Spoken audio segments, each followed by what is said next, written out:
Vale, pues vamos a seguir con Manifiesto Contrasexual poco a poco, con el capítulo llamado Breve genealogía de los juguetes sexuales o de cómo Butler descubrió el vibrador. Bien, este capítulo es un breve análisis sobre Foucault, así que vamos a entrar. Dice: Foucault identificó en Historia de la Sexualidad 4 dispositivos que nos permiten entender la sexualidad. Entendamos que no es el sexo, sino, digamos, en la sexualidad como en el conjunto, ¿verdad?, de esas instituciones que producen, eh, que produce poder, básicamente, ¿no? De hecho, la sexualidad se entiende como el producto de tecnologías positivas y productivas y no como el resultado de tabúes, represiones o prohibiciones legales.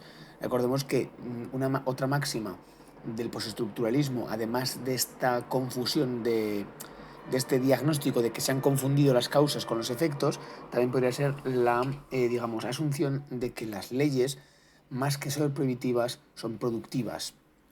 ¿No? Es decir, que aquello que pretende meramente representar como algo existente, en verdad es lo que está produciendo, ¿verdad?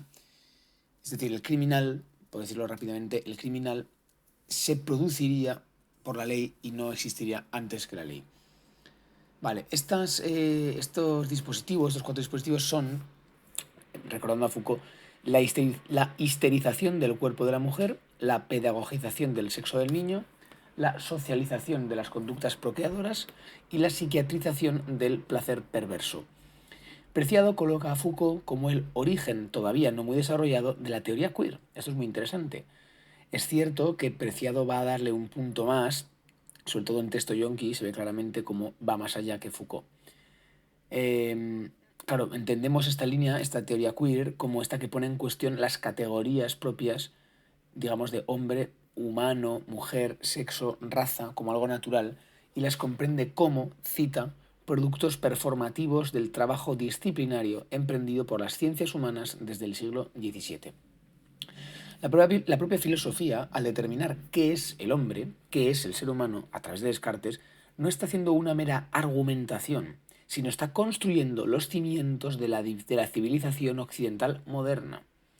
De Descartes se establece que el yo es una sustancia que existe con independencia del cuerpo y del mundo, una realidad en sí misma, con lo que el hombre, el humano, no solo es, sino que debe ser una sustancia. Recordemos aquí que también el postestructuralismo desde Nietzsche asume que las definiciones no son descriptivas sino prescriptivas, ¿verdad? Por tanto, toda descripción filosófica, toda disertación o argumentación filosófica no pretende describir, sino que más bien está produciendo una realidad, ¿verdad?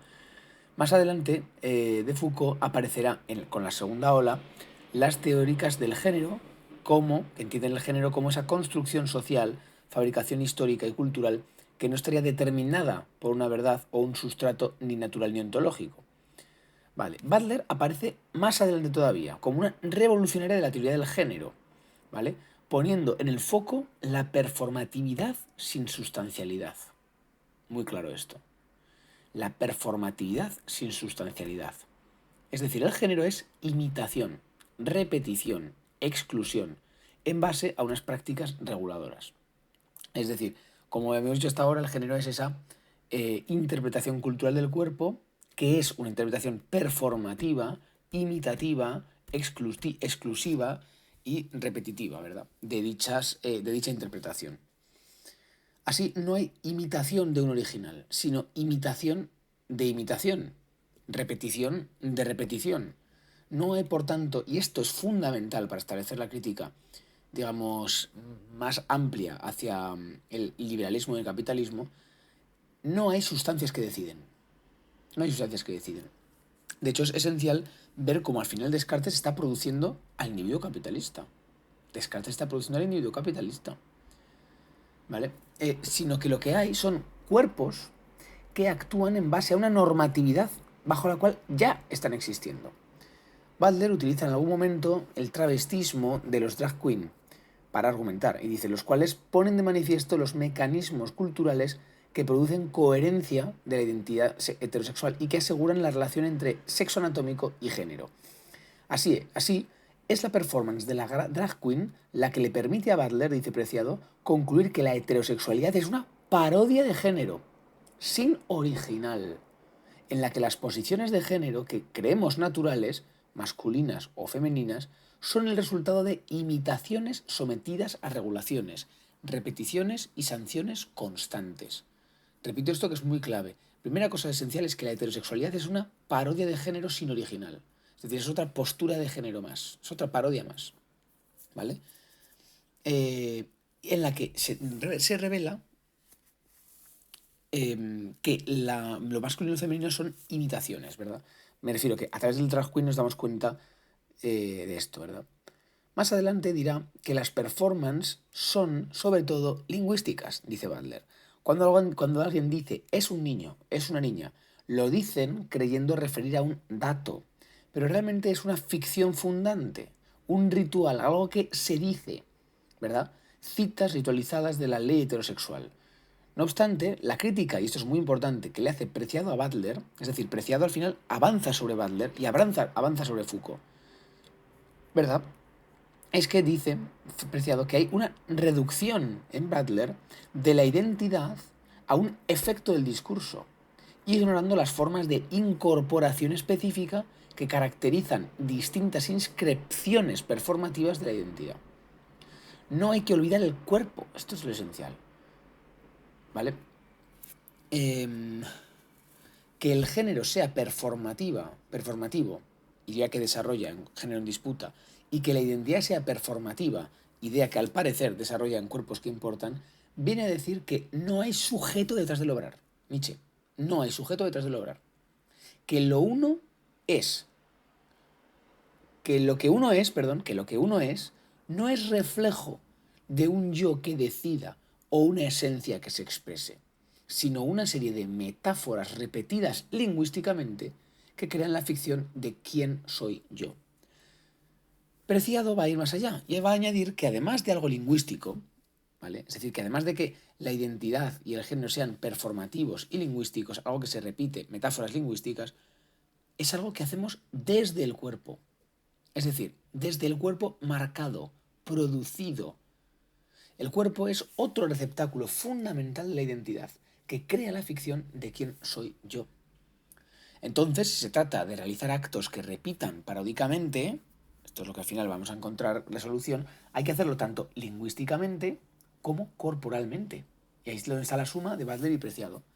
La producción paródica, de paródica, como algo subversivo, debe darse tanto lingüística como corporalmente, para de una vez por todas lograr desnaturalizar la identidad al desustancializar el sujeto. Esa es la idea. Desnaturalizar la identidad al desustancializar el sujeto. No se puede dejar de lado el cuerpo. Así, al parecer, los cuerpos transexuales, en esta idea trans de Irene Montero, estarían expandiendo los límites del género desde el cuerpo, pero no estarían desustancializando el sujeto. Preciado está completando a Butler, ya que añade las mutaciones incorporadas a la performatividad del género. Se trata de romper con el esencialismo de género de toda índole, incluso el transactivismo actual. Esta es la idea. Pero incluso también con la dualidad esencialismo-constructivismo. Cuidado, que sigue preso, esta dualidad sigue presa, del clásico debate naturaleza-cultura o alma-cuerpo. Preciado quiere confrontar la teoría queer y el postestructuralismo, desde la deconstrucción derridiana, la genealogía Foucaultiana o el esquizoanálisis de Deleuziano, metiendo órganos y objetos impropios de la filosofía y de la teoría, como el dildo, para extender aún más sus análisis y criticar la supuesta dualidad natural entre el feminismo y el posfeminismo. Vamos a decirlo fácilmente. En Butler parece que hay algo naturalizado. En Butler todavía parece que hay algo naturalizado, que utiliza ella misma para legitimar su teoría. A saber, las posiciones esencialistas se oponen radicalmente a las posiciones performativas. ¿Vale? Lo que viene a decir aquí Preciado es que esa distinción entre posición esencialista y posición performativa no es natural, sino que también es performativa, es decir, es ya cultural y trae consigo construcciones corporales que no pueden obviarse. Parece que Butler no quiere meterse con los dildos porque no tiene que ver esencialmente con el tema, pero obvio que sí, Vale, eso es decir, aquí realmente Butler Preciado está criticando que Butler considera que hay ciertas cosas que no le pertenecen esencialmente al discurso feminista o al discurso queer, como los dildos, y otras cosas que sí, pecando de nuevo de cierto esencialismo y de la metafísica de la presencia. La identidad de género no es solo performatividad lingüística, sino incorporación prostética. Esto es la clave de Butler, de Preciado aquí, ¿vale? Esta es la tesis del libro. La ropa es una prótesis, la barba, los relojes, la depilación, etc. Esto, dice, nos guía hacia un metaconstructivismo, algo que va más allá de Butler y que nos vuelve a colocar más acá de la realidad, con la práctica material y corporal, y que prefigura cierta forma de materialismo o empirismo radical queer. Muy interesante, ¿verdad? Muy interesante este tema del materialismo queer, ¿verdad? De esta idea del empirismo radical queer, de que es desde el cuerpo y en el cuerpo como algo producido, desde donde se puede encontrar lo subversivo, ¿verdad? Vale, ahora va a empezar analizando las máquinas sexuales, que son los órganos máquina de esta especie poshumana. Las máquinas pueden ser considerados órganos de la especie humana o posthumana, esa es la idea. Preciado explica que se trata de pensar el sadomasoquismo y el fetichismo no tanto como perversiones marginales en relación con la sexualidad normal dominante, sino más bien como elementos esenciales de la producción moderna del cuerpo y de la relación de éste con objetos. Así, la historia de la sexualidad, cita, se desplaza desde el ámbito de la historia natural de la reproducción para formar parte de la historia artificial de la producción. Es bastante complicado de entender esto por ahora, digo aquí. Ahora va a intentar a analizar el orgasmo. Yo creo que esta parte, cuando es difícil de entender apreciado, yo creo que es porque es un poco desordenada a veces, ¿vale? Cuando es ordenada es muy clara, pero cuando no, pierdes.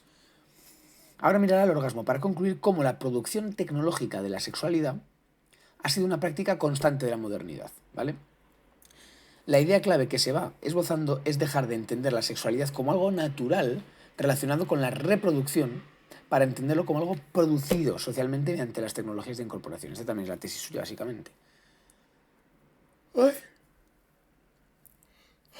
Muy interesante el planteamiento que hace respecto de la masturbación.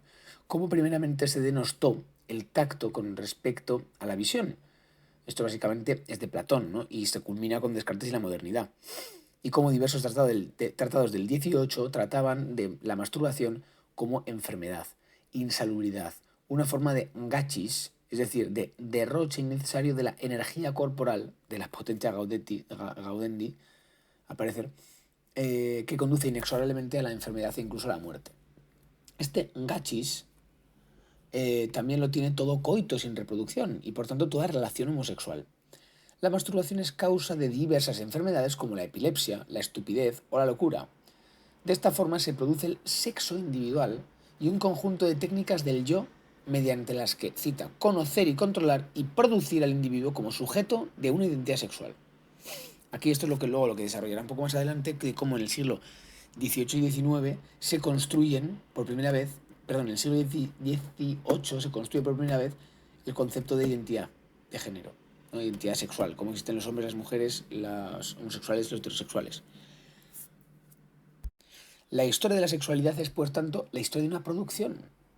Esta frase se explica porque, dice, se supone un cuerpo individual como sistema autorregulado. Esto es lo que se presupone.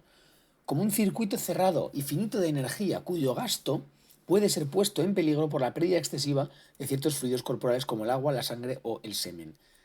Viene esto a decir algo parecido al tema de las hormonas, ¿no? Este circuito cerrado y tal. Bueno, es fundamental, por tanto, en esta teoría, en la teoría de la producción de la sexualidad moderna, la postulación de un autor, del yo cartesiano, básicamente, de una unidad significativa, que sería el individuo, por lo que la masturbación constituye un abuso de sí, como una contaminación o enfermedad que realiza el propio individuo sobre sí mismo, por decisión suya, sin poder controlarse.